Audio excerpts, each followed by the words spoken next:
qawli. Ibu-ibu jamaah majelis taklim yang dimuliakan Allah, puji dan syukur marilah senantiasa kita persembahkan kehadirat Allah Subhanahu wa Ta'ala, yang mana hingga detik ini kita masih diberikan kesehatan, kesempatan untuk mengabdikan diri kita kepada Allah Subhanahu wa Ta'ala. Salawat dan salam marilah senantiasa kita sampaikan kepada baginda Nabi besar Muhammad sallallahu alaihi wasallam, para keluarganya, para sahabatnya, dan semoga salawat dan salam tercurah pula kepada seluruh umat Nabi Muhammad sallallahu alaihi wasallam, termasuk kita hingga akhir zaman nanti. Kita sudah berada di penghujung daripada tahun 2022, maka sudah semestinya kita melakukan muhasabah, introspeksi diri. Jangan-jangan selama di tahun ini ada hal-hal yang kita lakukan, yang kita perbuat, yang itu tidak sesuai dengan tuntunan Allah dan Rasul-Nya, sehingga kita perlu introspeksi diri. Untuk ibu-ibu ketahui, pengadilan agama sampai dengan kemarin hari Jumat itu sudah menerima perkara 837.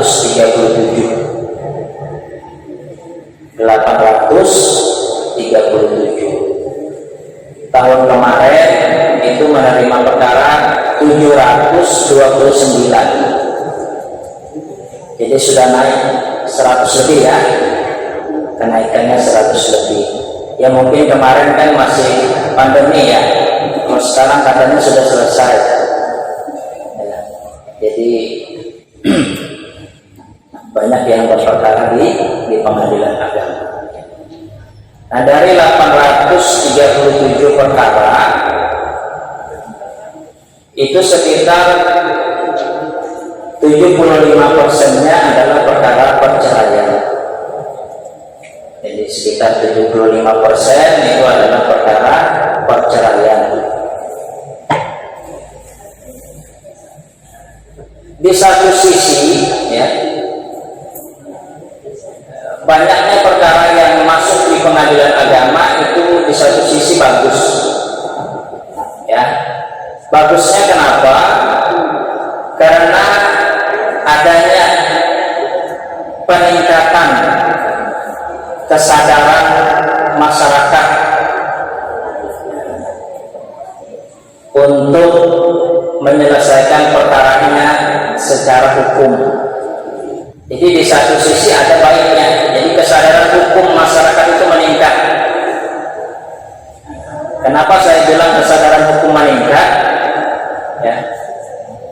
Karena ada yang melakukan perceraian tapi tidak di pengadilan agama. Ya, sehingga statusnya menjadi tidak jelas.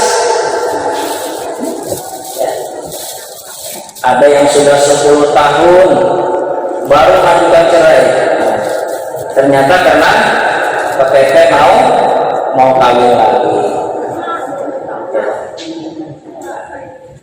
Dan masih banyak lagi ya, yang sampai meninggal suaminya ya, padahal sudah pisah berapa puluh tahun. Istrinya meninggal atau suaminya meninggal padahal sudah pisah rumah berpuluh-puluh tahun misalnya. Itu mereka belum tahu ya, belum sadar bahwa seharusnya ya diproses di pengadilan agama supaya jelas statusnya ya. Jadi di satu sisi kesadaran masyarakat tentang hukum itu meningkat ya. Di sisi lain ya, rumah tangga umat Islam ini sangat propos rumah tangga umat Islam ini sangat keropos sekali, sangat keropos. Dan dari 75% perkara perceraian, 50%-nya itu cerai gugat. Kalau cerai talak itu 25% saja.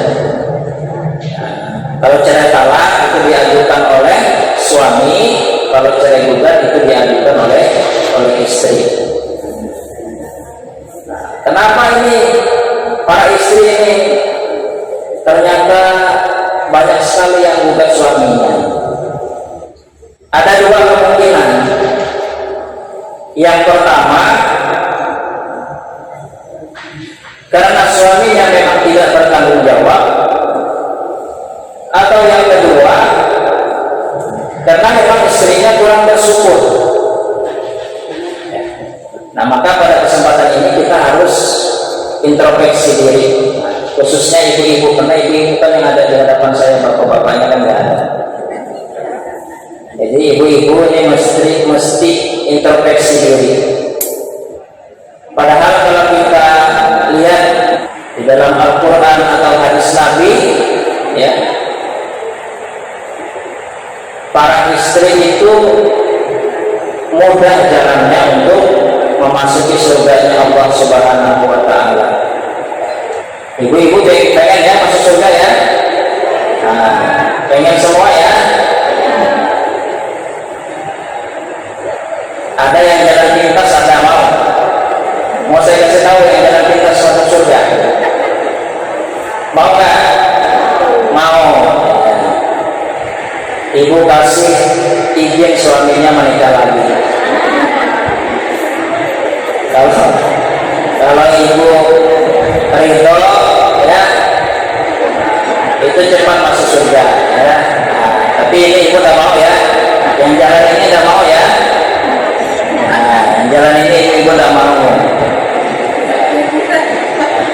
Baik, saya bacakan sebuah hadis Nabi ya. Rasulullah SAW bersabda, "Idza shalat al-mar'atu khamsaha." Apabila seorang wanita menunaikan sholat 5 waktu. Jadi sholatnya 5 waktu. Wa shamat syahraha, berpuasa di bulan Ramadan. Wa hafizat farjaha. Kemudian yang ketiga, menjaga kemaluannya. Wa ata'at zawjaha. Dan yang keempat, mentaati suaminya. Qila laha, dikatakan kepadanya, udkhulil jannata min ayyi abwabil jannah syi'ti. Maka masuklah ke dalam surga dari pintu manapun yang kamu mau. Hadis riwayat Imam Ahmad. Jadi ibu, syaratnya ya, yang pokok, syarat yang pokok cuma 4 saja. 1, melaksanakan sholat 5 waktu, jangan sampai ketinggalan.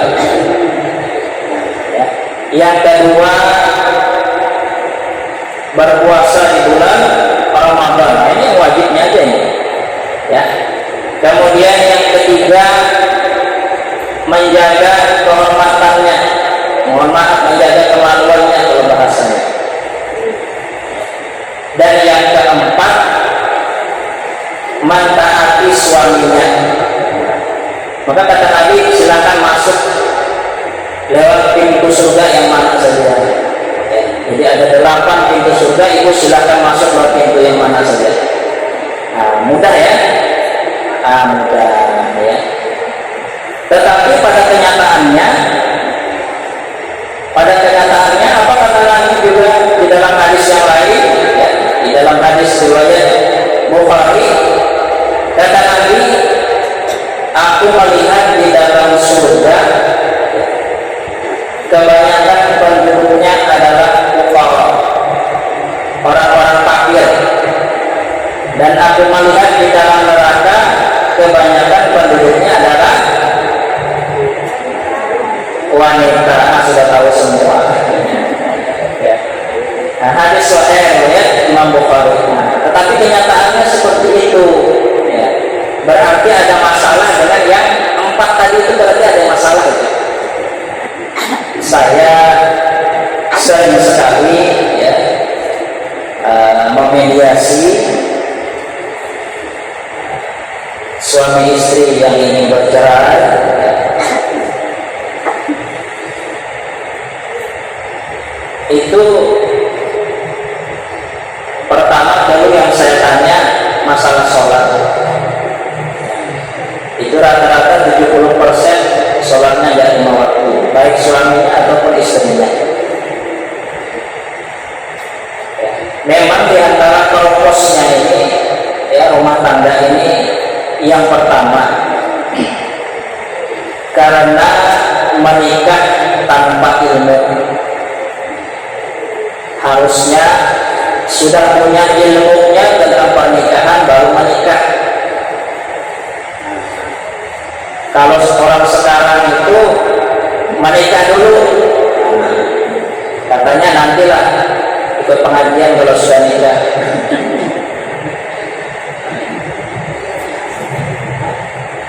Jadi itu faktornya. Yang kedua, karena memang dalam pernikahan itu tidak ada usaha untuk meningkatkan penghambaan kepada Allah Subhanahu wa taala. Jadi usaha ya, anggota keluarga itu untuk meningkatkan penghambaan kepada Allah Subhanahu wa taala itu rendah sekali. Maka rumah tangga ini menjadi keropos. Maka ketika mediasi yang pertama, tujuan kita hidup itu untuk apa? Terpaksa kita dari situ dulu ya. Karena memang di dalam rumah tangga itu masalah ibadah ini sangat rendah sekali.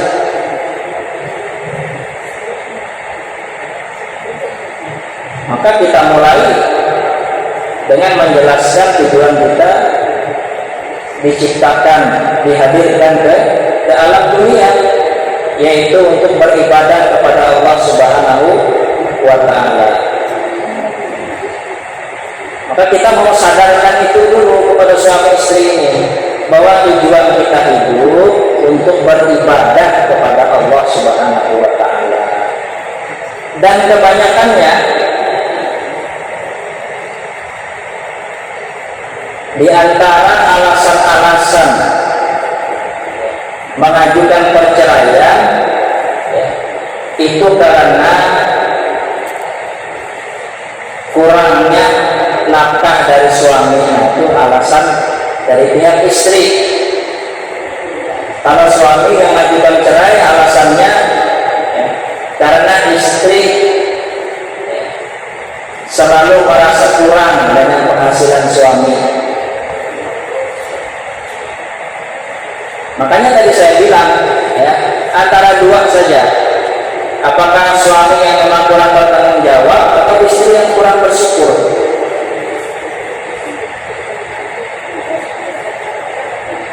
Ada rumah tangga yang penghasilan suaminya hanya sekedar 3 juta, itu bisa ada ayam dengan 2 orang anak. Tapi ada yang nggak cukup, itu yang ribut uang 3 juta. Maka sebenarnya ya, kalau uang itu untuk kebutuhan hidup, insya Allah cukup. Tetapi kalau untuk gaya hidup, nggak bakalan cukup. Jadi duit itu kalau untuk kebutuhan hidup, insya Allah cukup. Artinya uang 3 juta nggak mungkin ibu-ibu mati. Nah itu bahasa kasarnya, ya. Nggak bakalan mati. Ya. Uang 3 juta untuk makan 1 bulan, insya Allah nggak nggak bakalan mati, nggak bakalan kurang. Tapi kalau untuk gaya hidup nggak bakalan cukup. Jadi itu ya. Jadi kita perlu introspeksi diri ya. Nah, lain halnya kalau memang suami itu malas bekerja. Kalau suami malas bekerja, ibu sudah kasih tahu ya, tetap juga malas ya. Nah itu terserah kepada ibu. Kalau ibu tidak bisa bersabar ya, sudah dikasih waktu ya, sering dikasih tahu suaminya, dinasihati ya, tetap malas juga, tidak ada salahnya kalau ibu ke pengadilan agama. Tetapi kita jangan buru-buru ya. Kalau semua penghasilan suami sudah dikasihkan ke ibu, ke istri ya, memang penghasilannya segitu ya, dan dia tidak punya keahlian yang lain untuk mencari tambahan penghasilan ya. Nah maka di situ ya, ibu bisa minta izin kepada suami untuk membantu suami dalam mencukupi nafkah. Jadi ibu bisa minta izin kepada suami untuk bekerja ya, melengkapi kekurangan daripada nafkah. Nah, cuma jadi masalah lagi ternyata ketika istri bekerja lalu suami akhirnya tidak ditaati lagi karena merasa bisa mencari uang sendiri. Nah, di situ lagi masalahnya ya. Padahal tadi ya, kewajiban mencari nafkah itu tetap ada pada suami ya, dan istri bekerja itu pun ada izin dari suami ya. Jadi walaupun penghasilan istri itu lebih banyak dari suami ya, tetap tadi kalau mau masuk surga harus taat kepada suami ya. Mau masuk surga ya, nah insya Allah harus jadi istri yang solehah ya. Nanti kita lihat ada 9 fungsi rumah ya. Almarhum Kiai Haji Arifin Ilham ya, itu pernah menulis bahwa ada 9 fungsi rumah. Di rumah kita itu ya, apakah itu rumahnya rumah sendiri, apakah itu rumahnya rumah kontrakan ya. Nah, yang jelas ada 9 fungsi rumah. Kalau ingin baik, maka 9 fungsi rumah ini harus ada di setiap rumah keluarga muslim ya. Yang pertama kata almarhum ya, semoga dirahmati Allah Arifin Ilham. Yang pertama fungsi rumah diantaranya adalah sebagai al-musolla, sebagai musola tempat ibadah. Jadi rumah itu harus sebagai tempat ibadah.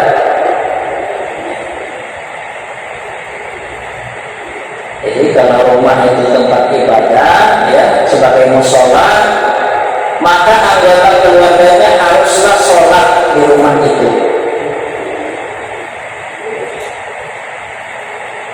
Tidak apa-apa ya kalau sesekali suami sholat wajib di rumah ya, tidak apa-apa kalau sesekali suami sholat wajibnya di rumah. Jadi menurut jumhur ya, suami sholat berjamaah di masjid itu sunnah muakkad, sangat dikuatkan, tapi tidak sampai wajib. Jadi perlu juga suami ini ya di awal-awal membimbing istrinya untuk sholat di rumah, dia jadi imam ya. Kalau istrinya, anaknya sudah terbiasa, ya tidak apa-apa dia ke masjid. Ya, lebih bagus, pahalanya lebih besar. Kalau suami sholat di masjid, ya dapat pahala 27 derajat, ibu dapat juga pahalanya. Ya. Tapi kalau ibu melarang suaminya sholat di masjid, nah berdosa. Kalau suami sudah sholat di masjid, masih ada kesempatan untuk sholat di rumah, sholat tahajud berjamaah, ya, baca Quran sama-sama, ya, supaya rumah betul-betul menjadi musholla. Ada hadis Rasulullah Shallallahu Alaihi Wasallam yang berbunyi, "Nawiru manazilakum bis shalah wa qiraatil Quran." Sinarilah, terangilah rumah-rumah kalian dengan sholat dan bacaan Al-Quran. Hadis riwayat Imam Ahmad, Imam Al-Baihaqi. Ya, dan mesti di rumah itu ada sholatnya khusus, lah mesti. Ya, di dalam kamar pun yang penting ada tempat sholat. Ya, ada tempat sholat. Ya. Jadi fungsi rumah yang pertama adalah al-musholla, ya, tempat untuk beribadah kepada Allah Subhanahu wa Ta'ala. Ya. Kemudian fungsi yang kedua, ya, fungsi rumah yang kedua adalah al-madrasah. Sering kita dengar, ya, al-madrasatul ula. Ibu itu madrasah al-ula. Maka di dalam rumah harus ada madrasah sekolah. Madrasah itu bahasa Arabnya, bahasa kita sekolah. Jadi harus ada sekolah di dalam rumah. Gurunya siapa? Gurunya bapaknya, ibunya, gurunya, ya. Kalau masih belum punya anak, ya suaminya, ya, jadi gurunya. Maka harus ada itu. Minimal, ya, minimal harus ada nasihat. Di dalam rumah tangga itu minimal harus ada nasihat. Nah itu tadi, ya. Jadi pendidikan di rumah itu, ya, tidak mesti pendidikan secara lisan, tetapi contoh pun termasuk dengan pendidikan. Misalnya terdengar suara azan, ya, langsung matikan televisi. Jadi insya Allah nanti anaknya kalau sudah dengar azan, langsung dia matikan sendiri televisinya, matikan sendiri HP-nya, karena sudah suara azan.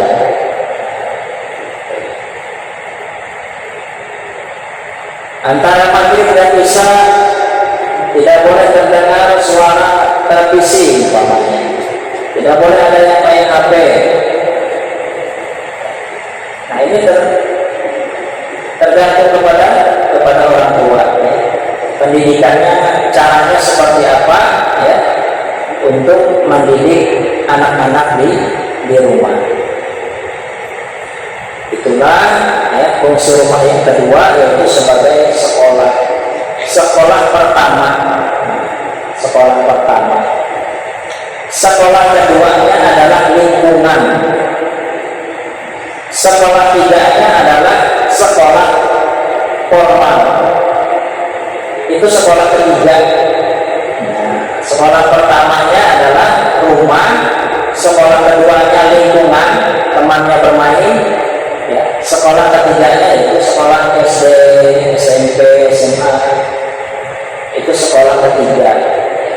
Jadi jangan sampai orang tua ya hanya sekedar ya, menyerahkan anaknya kepada sekolah yang ketiga saja, tanpa memperhatikan sekolah yang pertama dan sekolah yang kedua. Maka penting juga di sekolah yang kedua ya. Kalau lingkungan kita tidak baik, harus hijrah. Harus hijrah, pindah saja. Kalau lingkungan tidak baik, pindah rumah. Kalau lingkungan tidak baik, karena itu sekolah kedua anak. Ya. Kemudian lagi kata Ustaz Arifin Ilham, ya, fungsi rumah yang ketiga adalah al-junnah. Nah, al-junnah ini benteng. Seperti hadis tentang puasa, ya. Puasa itu adalah benteng. Jadi fungsi rumah yang ketiga adalah benteng penjagaan iman keluarga dan benteng daripada penyakit sosial. Artinya apa? Kalau tidak perlu keluar rumah, nggak usah keluar rumah. Karena di luar sana itu banyak fitnah. Nah, maka di dalam hadis Imam Ad-Dailami yang artinya selamatnya seseorang ketika terjadi fitnah, kata Nabi, adalah dengan menetap di rumahnya. Karena kalau kita sudah keluar rumah, itu banyak penglihatan macam-macam. Banyak penglihatan macam-macam. Ada produk terbaru, itu pengen. Jadi kalau tidak ada keperluan, maka rumah ini menjadi benteng kita. Apalagi bagi perempuan. Ya. Rumah adalah benteng bagi perempuan. Nah, maka masing-masing diri kita harus membentengi diri kita. Nah, dengan sholat 5 waktu, dengan zikir tadi, itu harus kuat. Harus kuat. Pernah juga suami istri mau cerai. Kenapa istrinya mau ceraikan? Ya. Karena di rumah sering ada ular.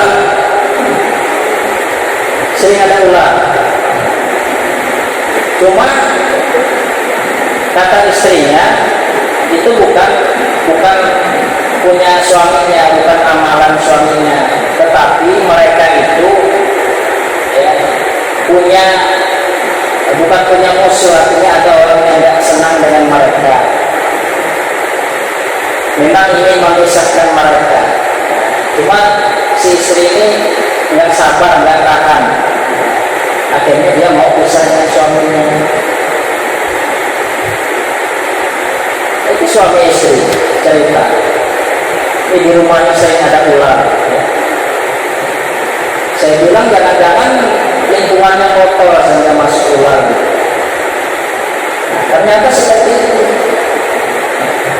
Jadi ilmu-ilmu yang semacam itu, ya, ilmu-ilmu sihir, pelet dan lain sebagainya, kita di Indonesia ini luar biasa.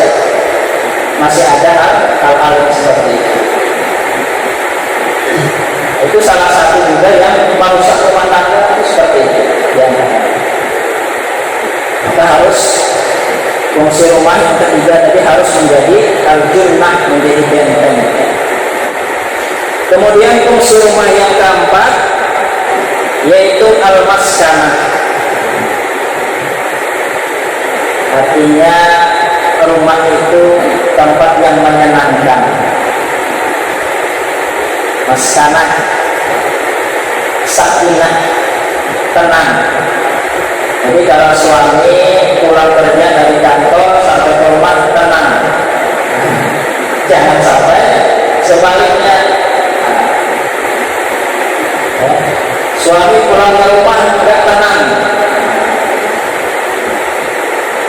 Ada yang pulang ke rumah ternyata istrinya nggak ada di rumah. Jadi pikiran ini suaminya, di mana istri ini? kok nggak di WA, nggak di SMS, nggak telepon, kok nggak ada di rumah. Ya. Jadi ketika suami datang ke rumah, ya, itu dia merasa tenang, ya. Sehingga fungsi rumah benar-benar berfungsi, ya, tempat yang menyenangkan, ya. Jangan sampai kalau tidak tenang, nanti suaminya keluar lagi. Maka kalau sudah keluar lagi itu berbahaya.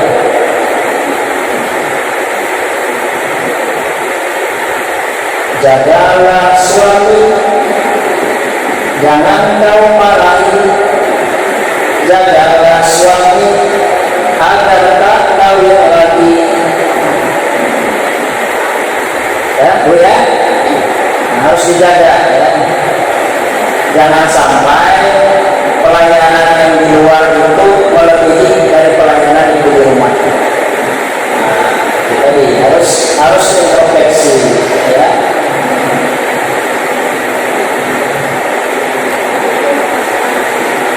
Nah itu tadi fungsi rumah yang keempat.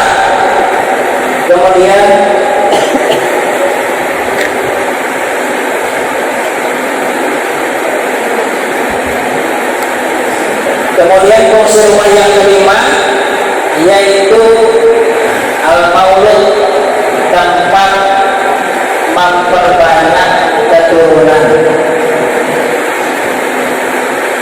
Ya. Jadi rumah itu tempat memperbanyak keturunan. Kenapa? Ya. Karena Rasulullah SAW sangat berbangga kelak di akhirat ketika umatnya begitu banyak. Jadi Rasulullah berbangga di akhirat dengan banyaknya umat beliau. Selanjutnya, fungsi rumah berikutnya adalah al-markas. Al-markas maksudnya adalah rumah itu tempat menyiapkan generasi dakwah yang tangguh. Jadi kalau dulu ya, Nabi ketika awal-awal berdakwah kan dari rumah ke rumah, dari rumah ke rumah. Bahkan ketika Sayyidina Umar bin Khattab mencari adiknya sendiri kan lagi ada di rumah, sedang mengkaji Al-Quran.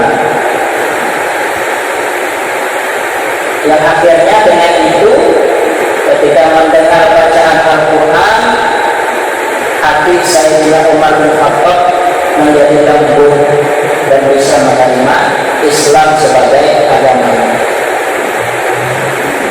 Jadi sejak dahulu ya, memang rumah itu menjadi tempat persiapan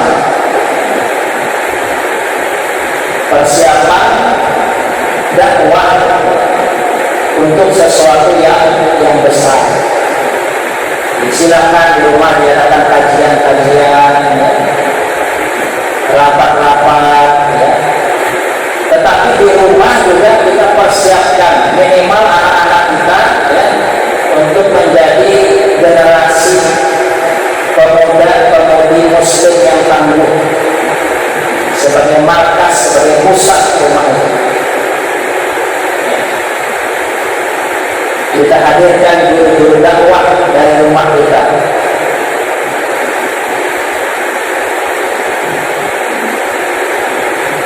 Kemudian juga fungsi rumah yang berikutnya adalah al-mahya'us sunnah, untuk menghidupkan sunnah-sunnah Rasulullah SAW. Maka di rumah diperhatikan jarak makan, anak-anaknya di mana jarak makannya. Kalau mau makan, baca doa. Selesai makan, baca hamdalah. masuk ke dalam toilet seperti apa doanya. Allahumma inni a'udzubika minal khubuthi wal khaba'is. Ketika kita mau masuk WC, keluarnya masuknya dari kaki kiri, keluarnya kaki kanan, baca doa Qur'an. Jadi sunnah-sunnah Nabi ayo kita terapkan di rumah, walaupun dengan hal-hal yang kecil. Kata Nabi juga, kalau masuk rumah walaupun rumahnya kosong, tetap baca salam, assalamualaikum warahmatullahi wabarakatuh, walaupun rumahnya kosong. Karena kata Nabi, kita itu memberi salam kepada penghuni rumah. Kita juga termasuk penghuni rumah, tapi kita sedang di luar, kan rumah kita. Dan mungkin juga ada makhluk-makhluk yang lain di dalam rumah. Jadi tetap, kalau kata Ustaz Adi Hidayat, ya, bukan hanya masuk rumah saja, masuk kamar pun assalamualaikum. Kita pulang dari kantor, ya, buka rumah, kuncinya kita buka, assalamualaikum. Kemudian kita buka lagi kamar, assalamualaikum lagi. Itu menghidupkan sunnah. Maka fungsi rumah adalah untuk menghidupkan sunnah. Al-Mahyus sunnah. Termasuk, mohon maaf, hubungan suami istri. Harus juga mengikuti sunnah. Kalau tidak ikut sunnah, ya, khawatir nanti jin ikut dalam hubungan suami istri. Ini ada doanya kan, hafal semua ya. Nah, itu doanya itu menandakan ada jin. Nggak usah saya sebut doanya. Ya, nanti ibu lihat doa itu terjemahnya, ya, itu agar berlindung dari setan. Ya, doa jimat memang, ya. Itu doanya minta berlindung dari setan. Jadi kalau suami istri tidak sabaran, langsung saja doa-doa lagi. Jangan-jangan nanti kesetanan. Ya. Jadi fungsi rumah, ya, adalah sebagai al-mahya sunnah, ya, untuk menghidupkan sunnah-sunnah Rasulullah SAW. Kemudian fungsi rumah yang berikutnya, yang ke-8 adalah al-marham, artinya tempat silaturahmi. Jadi silakan, ya, menerima tamu dan lain sebagainya sebagai tempat silaturahmi rumah kita, ya. Maka perlu kita pelajari adab-adab menerima tamu. Di antara adabnya, ya, kita tidak boleh menanyakan ajarnya. Di antara adabnya itu, kata para ulama, tidak boleh menanyakan apa ajarnya sebelum dia sendiri yang mengutarakan. Cuma kita biasa kesabaran. Batas waktunya 3 hari. Nah, tamu itu boleh menginap di rumah kita 3 hari. Ada kira-kira ibu-ibu kalau ada tamu nawarin menginap di rumah? Nggak ada, ya. Setidaknya jangan diusir. Ya, nah itu kalau orang dulu begitu, ya. Jadi kalau kita tamu datang, keperluan bapak apa, nah itu kan langsung tutup poin, ya. Padahal kalau orang dulu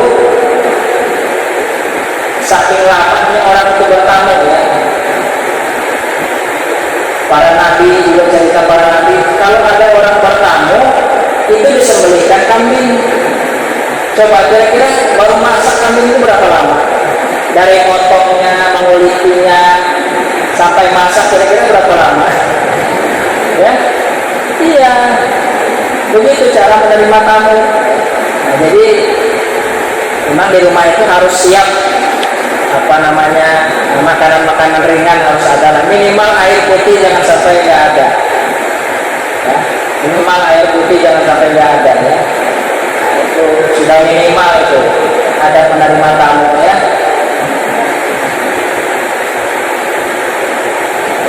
Kemudian yang ke-9, fungsi rumah adalah al-maskur, tempat bersyukur atas segala nikmat yang dikaruniakan oleh Allah Subhanahu wa ta'ala ya. Jadi rumah ini tempat kita bersyukur, banyak-banyak bersyukur kepada Allah Subhanahu wa ta'ala. Alhamdulillah punya rumah walaupun kontrak. Artinya kan gak kehujanan, ada tempat tidur dan lain sebagainya. Banyak bersyukur kepada Allah. Karena ada orang lain yang tidak punya rumah. Makanya tadi hadis di awal yang saya sampaikan tadi, kata Nabi ketika melihat di surga banyak daripada orang-orang fakir. Nah, apa bedanya fakir dengan miskin? Kalau fakir, ya, fakir itu orang yang tidak punya tempat tinggal. Fakir tidak punya tempat tinggal dan makannya belum tentu satu hari satu kali makan, belum tentu. Makanya di zaman Nabi kan banyak yang tidur di teras-teras masjid karena memang nggak punya rumah. Jadi makannya dari apa? Ya kalau mau makan kerja gitu. Makanya para sahabat itu ya, yang fakir-fakir itu dia nggak mikirkan untuk yang akan datang, untuk hari esok itu enggak ya. Yang penting hari ini bisa makan satu kali ya sudah, alhamdulillah. Bisa bertahan hidup ya, bisa beribadah kepada Allah. Nah itu fakir namanya ya. Kalau orang miskin itu masih punya tempat tinggal, tapi tidak mencukupi.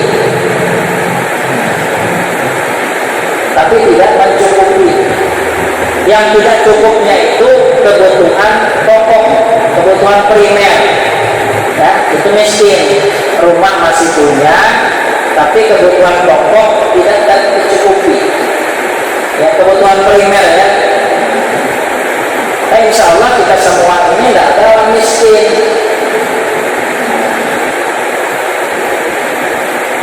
Maka kalau pakai definisi itu, ya, maka nggak ada orang menerima zakat.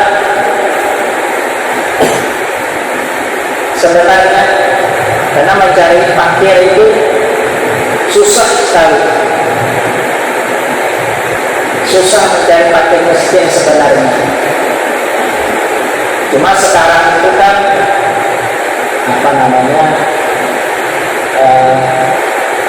ada yang tidak bisa bayar hutang. Padahal hutangnya pun bukan untuk keperluan yang pokok. Kadang kan ada itu. Karena penerima zakat, ya, salah satunya adalah orang yang berhutang. Saya juga berhutang katanya. Ternyata berhutangnya apa? Cicil mobil, belum lunas.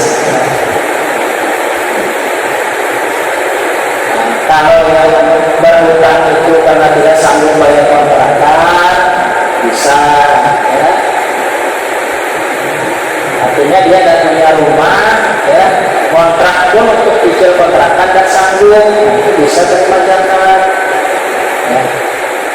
Tapi kalau untuk beli rumah gedung ya, belum lunas, itu tidak termasuk.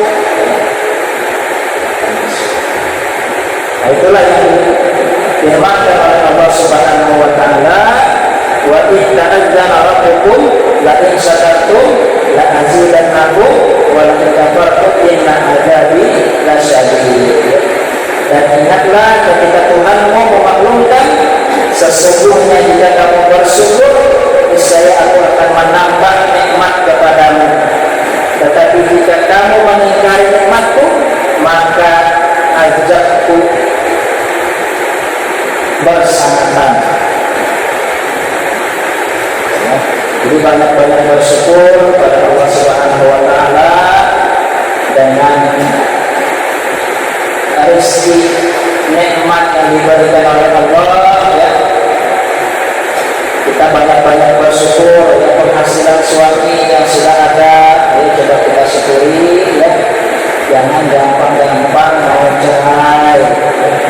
Karena ini logikanya ya, logikanya. Kalau kita mau cerai ya, kan tidak ada lagi pemasukan dari suami. Coba, kalau kita mau cerai, kita bilang penghasilan suami kurang, terus kita mau cerai. Kalau cerai kan tidak ada lagi pemasukan dari suami. Artinya kita harus berjuang sendiri untuk hidup. Kadang-kadang kita nggak sampai situ mikirnya karena emosi, ya.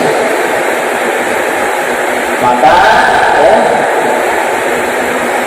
apa yang sudah ada itu ya, sebagaimana kata Nabi Shallallahu Alaihi Wasallam, sempurnanya iman itu dari dua hal. Yang pertama, setengahnya adalah syukur, setengahnya adalah sabar. Jadi sempurnanya iman itu setengahnya adalah syukur, setengahnya adalah sabar. Nah, itu dua itu aja senjatanya. Ya. Kalau mau tenang hidup, syukur dan sabar. Ditanamkan di dalam hati, ya, syukur dan sabar. Insya Allah itu bisa menenangkan pikiran kita. Insya Allah. Itu yang dapat saya sampaikan. Mudah-mudahan rumah tangga kita bisa menerapkan 9 fungsi rumah tadi, sehingga benar-benar rumah kita itu menjadi rumah tangga yang sakinah, mawaddah warahmah, penuh ketenangan, ya, penuh dengan keberkahan.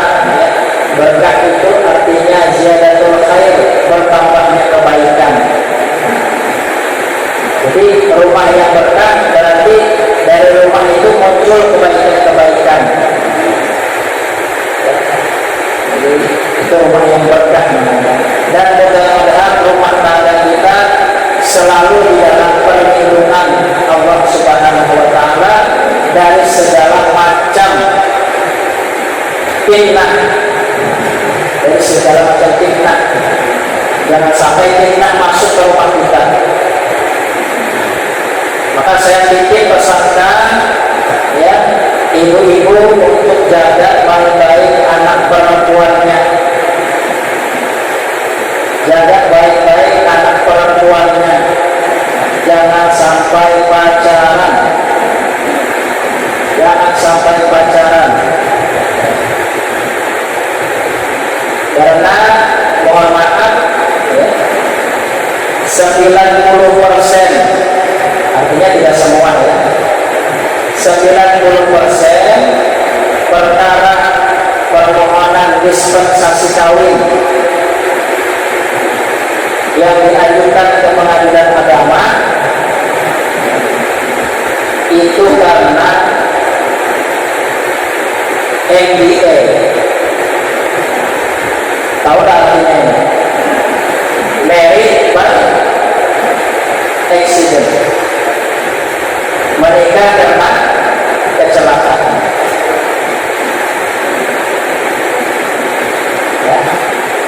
90%. 10% saja yang belum kecelakaan. Jadi permohonan dispensasi kawin itu permohonan ke pengadilan untuk menikah di bawah umur. Kenapa? Karena KUA tidak mau menikahkan anak yang masih di bawah umur 19 tahun.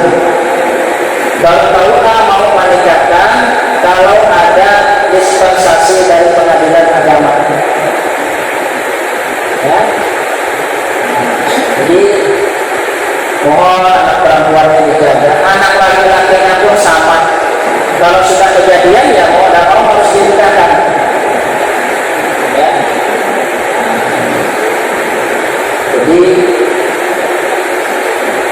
ya, itulah yang tadi disampaikan proses rumah itu sebagai benteng. Jangan sampai anaknya keluyuran yang jelas.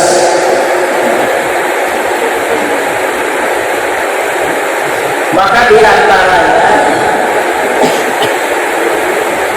anak itu harus memperoleh perhatian kasih sayang dari kedua orang tuanya. Ya, anak itu harus mendapatkan perhatian dan kasih sayang orang tuanya di rumah. Kalau dia tidak dapat itu di rumah, nanti dia cari